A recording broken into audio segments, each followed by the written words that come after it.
You know, we talk to a lot of veterans that come through the museum, and they talk about during the war, particularly riflemen, their commander would come up and say, hey, we've got to take this hill up ahead. There's a platoon of German soldiers. Okay. Or he'd come in and say, hey, we got to take this hill up ahead. There's an MG42 there. And we're all going, oh, geez, here we go.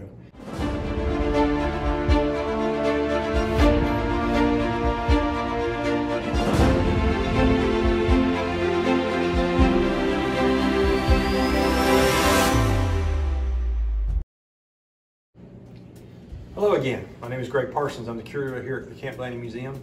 In today's video, we want to talk to you about another weapon that we have in our collection here, and that's the German MG42. A little background history on that. The main machine gun that the Germans have at the beginning of the war is the MG34. It was shot the 8mm Mauser round at about 850 rounds a minute. In an attempt to not necessarily replace the MG34, but to supplement it with another weapon, the Germans developed the MG42 that you see here. This one is a little different design. It's a stamped metal receiver. The bolt and barrel mechanism is a different operating system than the MG34, which was all milled. And so out of that, it was a little cheaper to produce, a little faster to produce.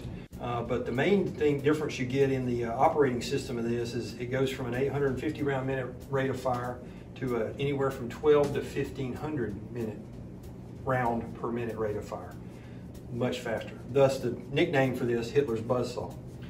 Shoots the same 8mm Mauser round that the MG34 shot. Also uses the same belts that the MG34 used, non-disintegrating metallic belt. And it both functions as a light machine gun as well as a heavy machine gun. Typically in the light machine gun mode with the Germans, they would operate it off of the bipod. Then once they would mount it to a tripod, as you see here, then they considered that in a heavy machine gun role. The weapon, because of its rate of fire, was issued with spare barrels. It had the ability to quick change the barrels on these.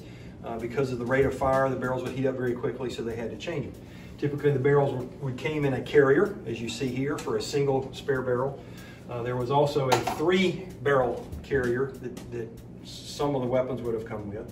But it was very easy because the way this weapon operates, it fires from the open bolt. So to get ready to put the weapon into service, the gunner would cock the weapon, the bolt would lock to the rear, load the ammo in, pulls the trigger, it fires.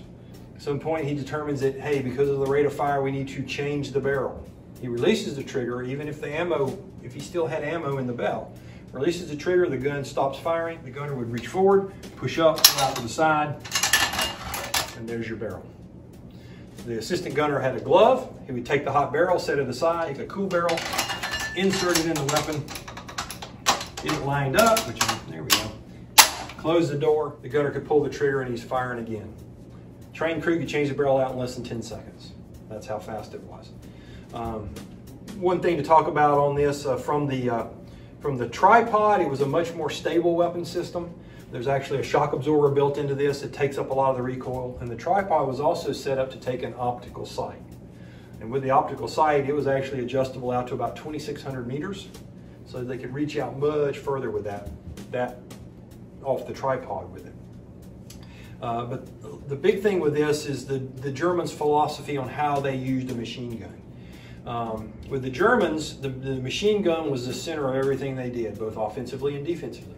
So out of a squad of German soldiers, you had 3 men that made up the machine gun crew, a squad leader, and then the remaining probably 5 riflemen were all there to carry ammo for the machine gun, but to also protect the machine gun.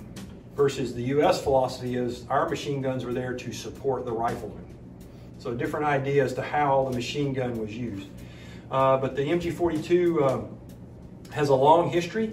A lot of third world countries today, you still see 42s in operation. It goes through some design changes. The current German Army today uses the MG3, which looks very much like this weapon, but it's chambered in 7.62 NATO. Much lower rate of fire. It's only about 850 again, but looks very similar, and the operating system is almost identical. So an interesting history. You know, we talk to a lot of veterans that come through the museum, and they talk about during the war, particularly riflemen, their commander would come up and say, hey, we've got to take this hill up ahead. There's a platoon of German soldiers. Okay. Or he'd come in and say, hey, we got to take this hill up ahead. There's an MG42 there. And we're all going, oh, geez, here we go. So it was a feared weapon, mainly just because of, you know, the amount of ammo or the amount of rounds that it put out. You know, so the German MG42. Thank you. Hello, I'm Dr. George Crossman, and I'm the historian here at the Camp Landing Museum.